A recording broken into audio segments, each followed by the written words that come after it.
Hello, crafters. My name is Sharon Lake, and I'm an independent Stampin' Up! Demonstrator in the U.S. My channel is called Card Crazy Sharon. You can visit my website at www.cardcrazysharon.stampinup.net to order any of the supplies that you see here today.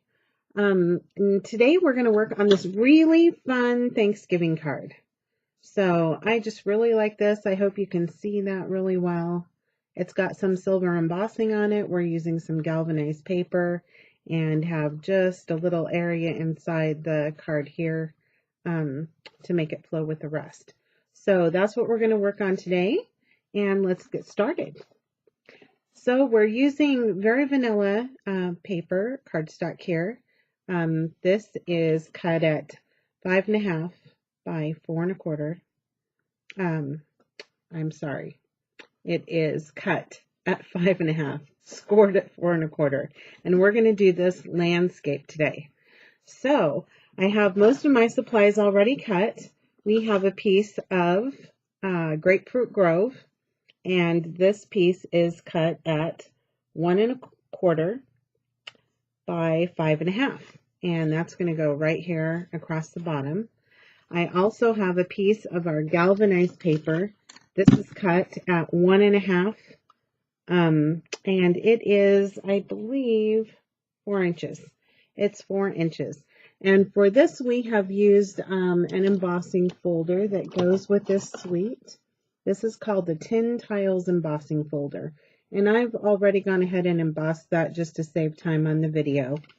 But this is one of our dynamic embossing folders, and it is in the holiday catalog. It is paired up along with the stamp set. So we have that, and we're just going to start to assemble. I am going to use some tear and tape to apply this. When you use tear and tape, it's just a little bit better on this shiny type of paper than using our Snail. So I'm just going to go ahead and apply that. And my little trick for this is to use a cheap old little acrylic block, and it helps me tear my tear and tape really straight. It's a little tip that I picked up from a wonderful lady here on YouTube called May. She sells scripture stamps. I really love her stuff. Okay, so I'm going to go ahead and remove the backing from the tear and tape.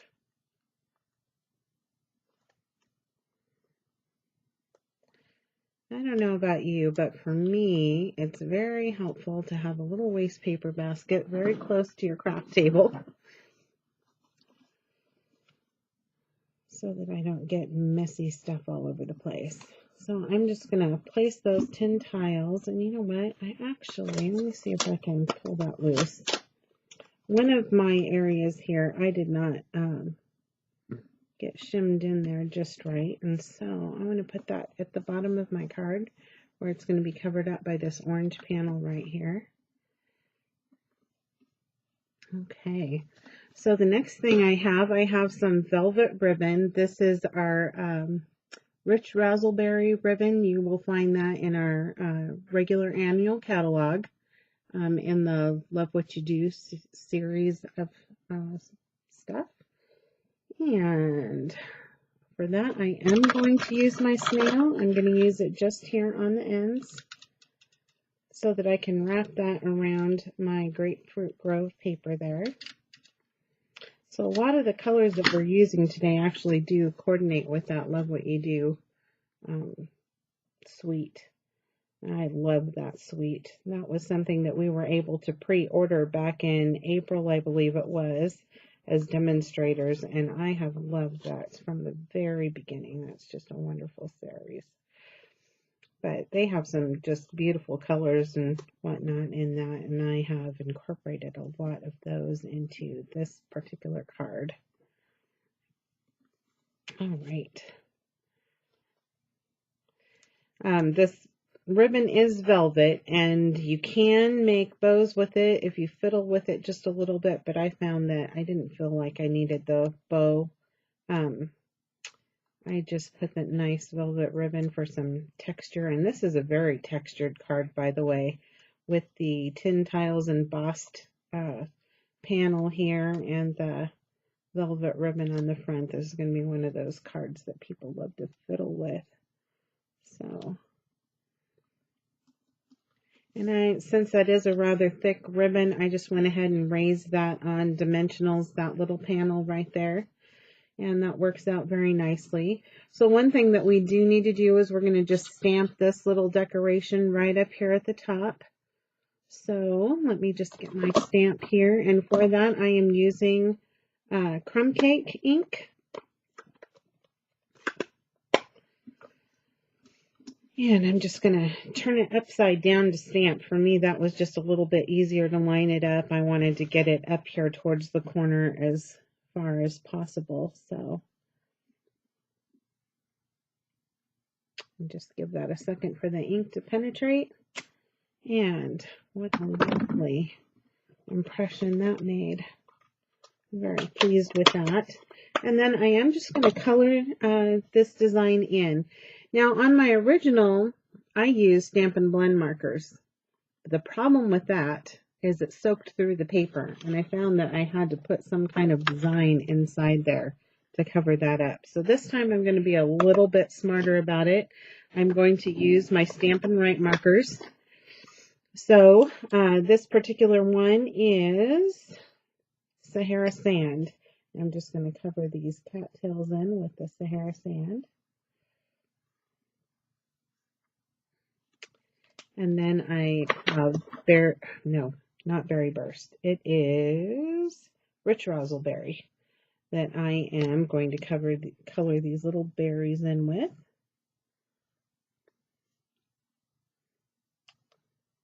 Takes just a second. And I have some Old Olive for coloring in the leaves here. So I'm just going to do that really quickly. And I may just speed up the video here so you don't have to watch me color everything in.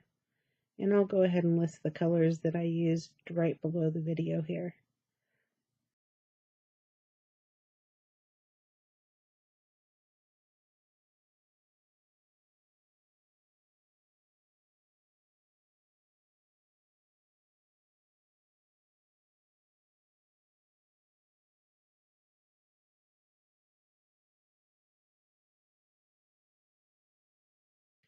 The most important part that I'll show you here in just a second is when you use your Stampin' Right markers and you're not using an additional panel that you're going to glue to the front, the ink does not soak through. So you'll have a nice clean inside of your card there. Then the next thing I did is I used a little scrap piece of galvanized paper and Versamark ink. And I stamped this panel from, let me just see, where's my stamp set here?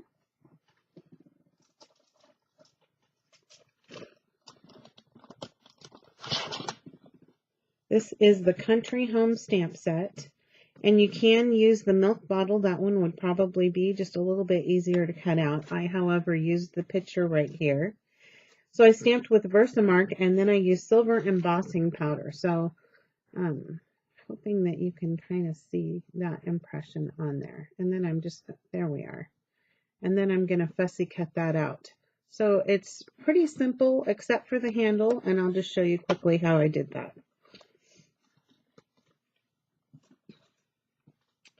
So I'm just going to grab my snips and cut right around the outside of that image, and that part is just easy as pie, of course.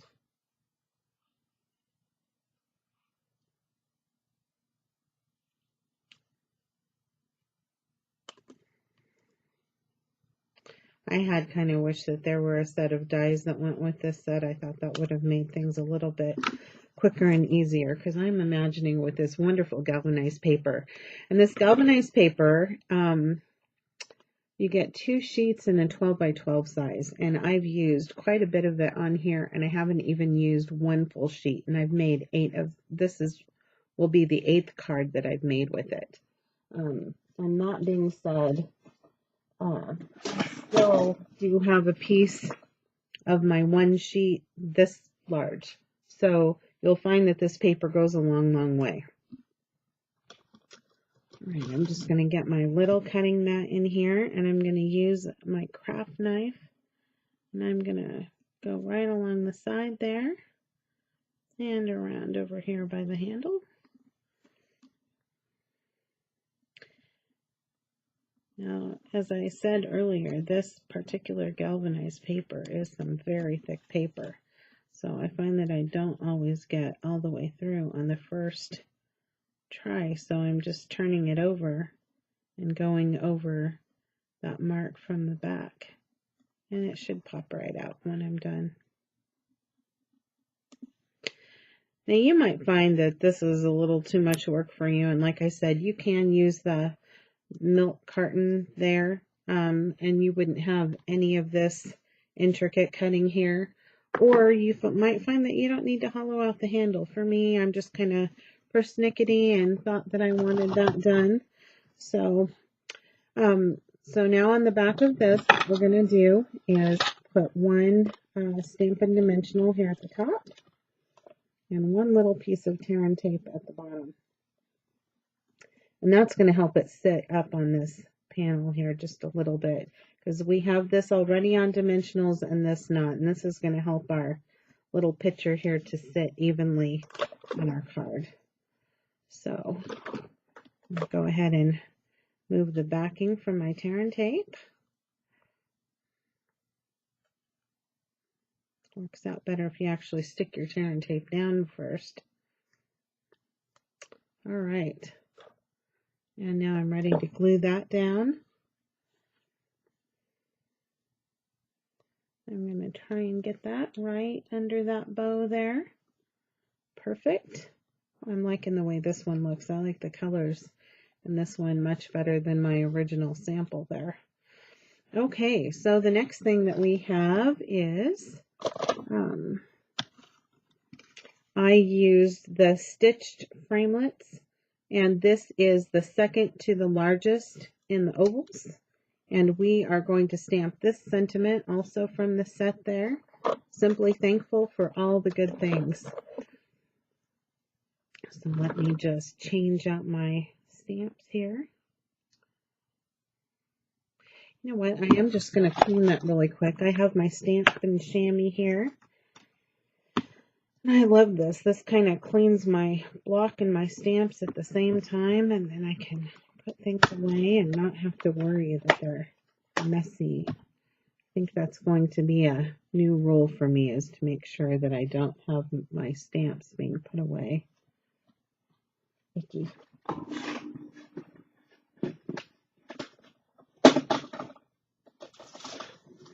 Okay.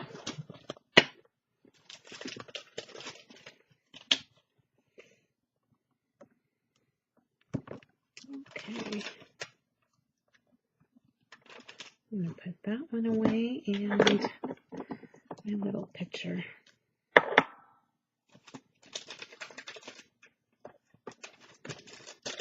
Okay.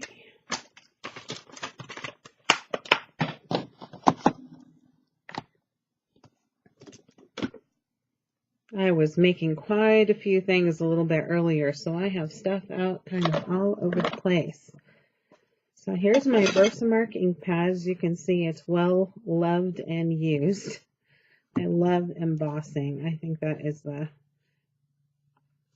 coolest thing that you can do with your cards. I just love the magic too, as it melts and becomes all shiny. And I forgot to use my Embossing Buddy, which is a really good idea to use. So I'm hoping that this will come out really, really well. Okay, I'm just going to grab my silver embossing powder here.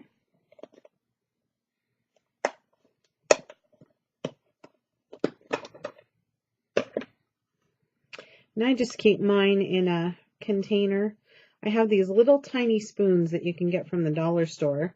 And I found that they didn't fit, so I snapped off the end and I used my heat tool to kind of curl it in so it wasn't sharp.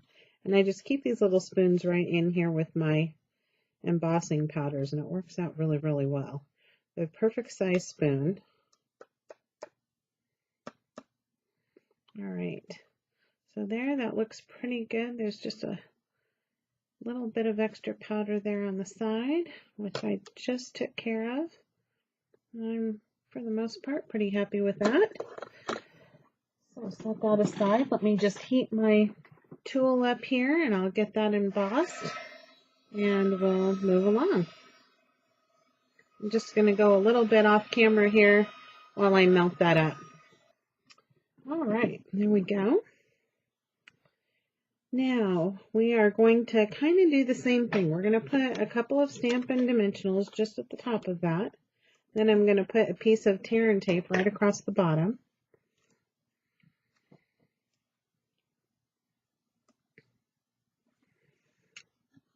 That way our panel can sit on our little raised panel right there, but still be lifted up at the back just to make that even.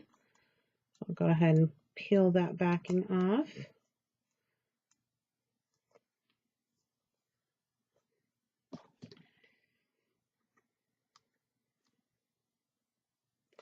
I have acrylic nails, so it makes it a little tough sometimes to lift the sticky off there. So I always use some kind of tool to make that happen. Now I just like the way that this looked if I tucked just the edge of my sentiment there behind the handle of the picture, and that allows a little bit more of our embossed panel here on the side to show. And that's the front of our card. The only thing that we're going to have left to do is I am going to use my Versamark ink once more. And I have this little stamp that comes in the set. It kind of matches the panel here on the front. So we're just going to stamp that right down here in the corner.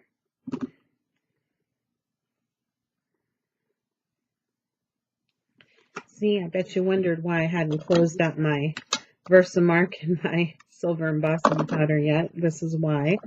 So now, just going to sprinkle a little silver embossing powder there on the corner, and that looks wonderful.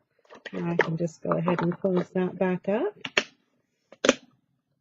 And grab my heat tool once more.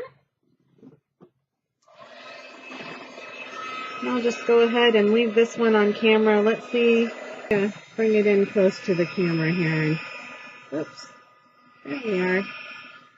So hopefully you can see that as that begins to change. It's my favorite thing. Just like magic. Isn't that beautiful? So now we have this pretty little silver embellishment right on the inside of the card. And it just ties in nicely. So there's our project for today. Remember, any of the products that you saw me use here today, you can purchase at my website, www.cardcrazysharon.stampinup.net. I'd love to have your business. I thank you so much for tuning into my channel today. I'm so excited to have viewers. It makes me feel kind of like a celebrity. I don't know. But well, I sure have fun making cards. I hope you enjoyed this project as much as I did. Have a wonderful day.